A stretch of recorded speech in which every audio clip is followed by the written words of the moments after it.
These were the types of Muslims that should we learn from, or should we bury these details with our absence of attention, or with our emotional attention? This is what we've been doing for 1,400 years.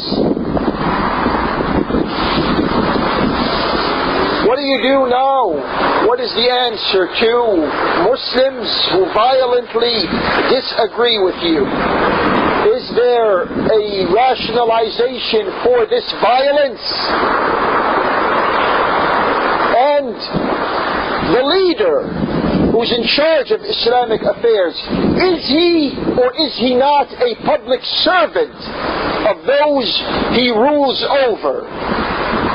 And how far should he be responsive to the consensual opinion within his society? And then those who have such a leader, how far are they to pursue their opinion when they know it's contrary to the opinion and the ijtihad of the imam that rules over them?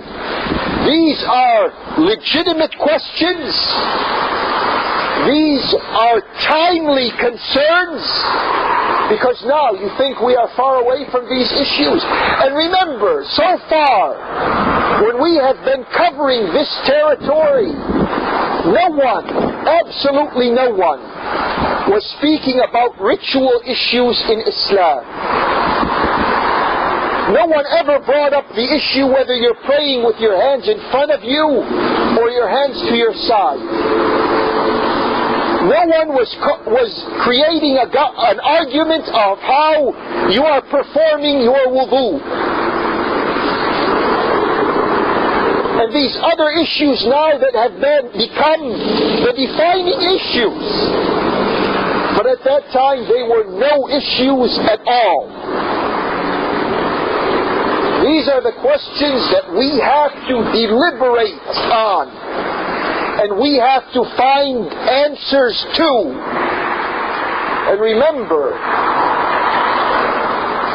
Allah's words, فَاصْبِرْ لِحُكْمِ رَبِّكَ وَلَا تُطِعْ مِنْهُمْ آثِمًا أَوْ كَفُورًا. And be patient for the oncoming of your sustainers ruling, and do not obey any of them who is morbid in their errors or who is in denial of Allah's powers. أقول قولي هذا وأستغفر الله لي ولكم ادعوه سبحانه وأنتم على يقين بالإجابة وتوبوا إلى الله إنه هو التواب الرحيم.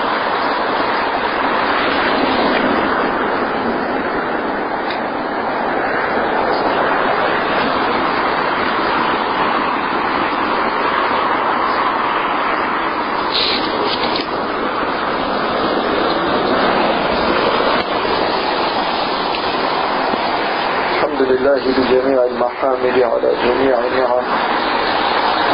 صلى الله وسلم على المبعوث خيرا ورحمة وهدى لكافة الأمم محمد النبي الأمي وعلى آله وصحبه وسلم. Brothers and sisters, committed Muslims, don't think when we look at our own selves 1,300 or 400 years ago and consider the details of what we did, even though sometimes they are difficult details. Don't think by doing this that we are failing ourselves.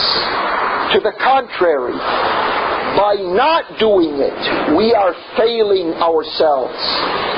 You know how hard it is to say that Muawiyah ibn Abi Sufyan and Amr ibn Al As, in their disagreement with Muhammad ibn Abi Bakr, killed him and burnt him.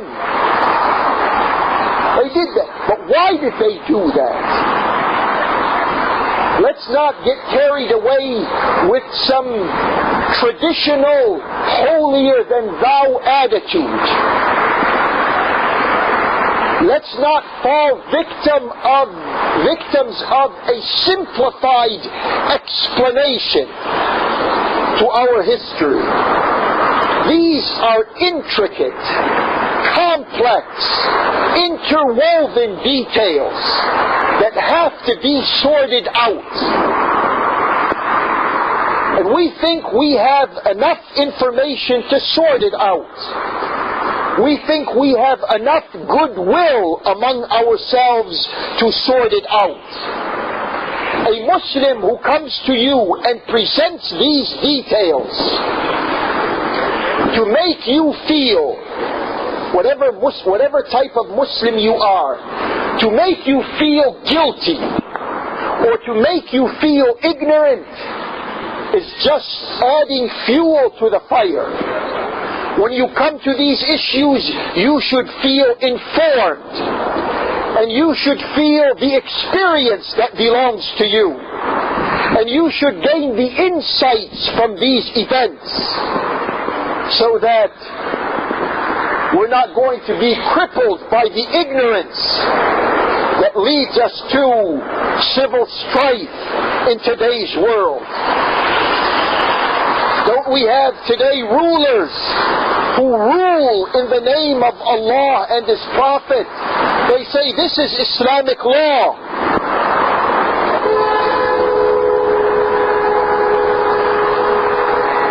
And they are as related to Islam as the enemies of Islam are.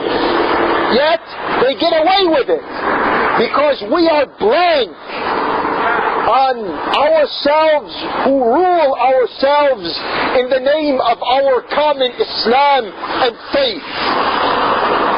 They should not be able to get away with this any longer.